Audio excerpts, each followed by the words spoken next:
Donc, mercredi 16 août. Donc la nouvelle majeure, c'était le FOMC à 20h. Donc en journalier, on était ici.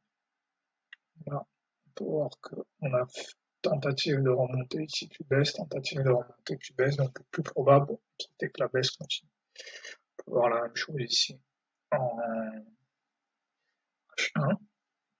Baisse, hausse, baisse, hausse, baisse, hausse. Et à chaque fois, on va de plus en plus bas.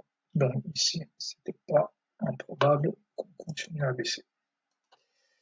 Donc,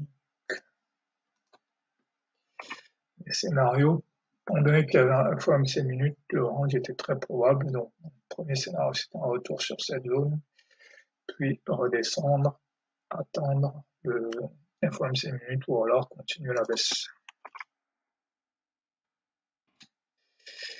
Donc, ici, là, pour faire attention à ce genre de bougie dans ce genre de contexte, ça peut être des bull traps. Et là, je pense que c'est typiquement le cas parce que là, on est vraiment dans un contexte de baisse claire. Voilà mes grilles de lecture, donc déviation. Est-ce que c'est un break et un retest?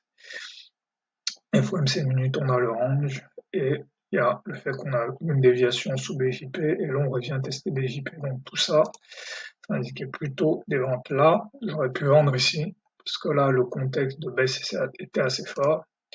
Ici, hésitation, hésitation. Là, par contre, il faut faire attention à ne pas se faire piéger, parce que là, je pourrais tenter d'acheter ici, mais il faut bien se rappeler dans quel contexte on est en fait. Et là, on est dans un contexte de baisse avec un biais baissier.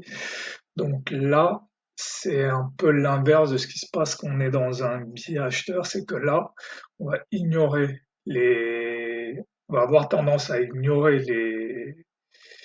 les retracements à la hausse et plutôt être vendeur sur tous les reversals en fait. C'est très important de retenir ça.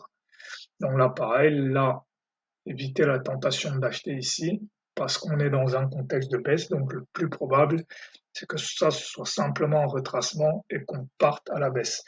À la limite même, faut vendre ici. Là, signal de vente, clair, signal de vente. À partir de là, on est en mode vente only jusqu'au moins le BJP. Donc là, on arrive sur le BJP, là, sort des positions. La déviation, on va pas la tenter parce que je vais pas la tenter parce que là maintenant, le FOMC est dans 2 heures. Si je suis bien rentré ici, je m'arrête là, j'attends la fin du FOMC. Là, on peut voir que pareil ici, ça, habituellement, c'est un rebond, mais là, ça marche pas. C'est uniquement lié au contexte. Donc voilà, ici, maintenant, pareil.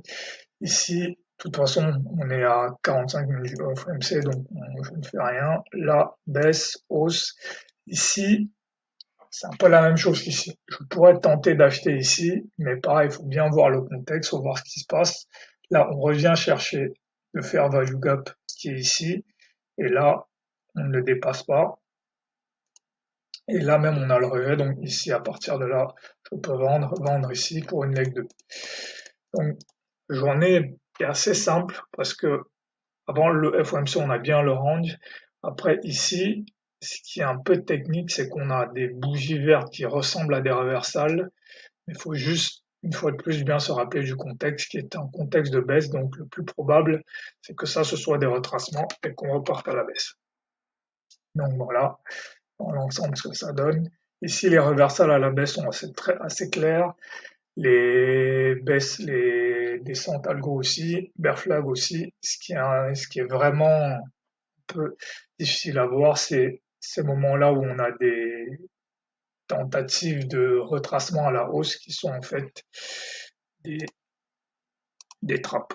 Donc ici, voilà, en journalier, donc là, voilà ce que ça donne. Voilà ce que ça donne. Voilà, ici, on peut voir en H1 ce retest dans cette zone et puis on repart à la baisse. Ici, par exemple, on peut revoir le retest sur BJP et on repart à la baisse.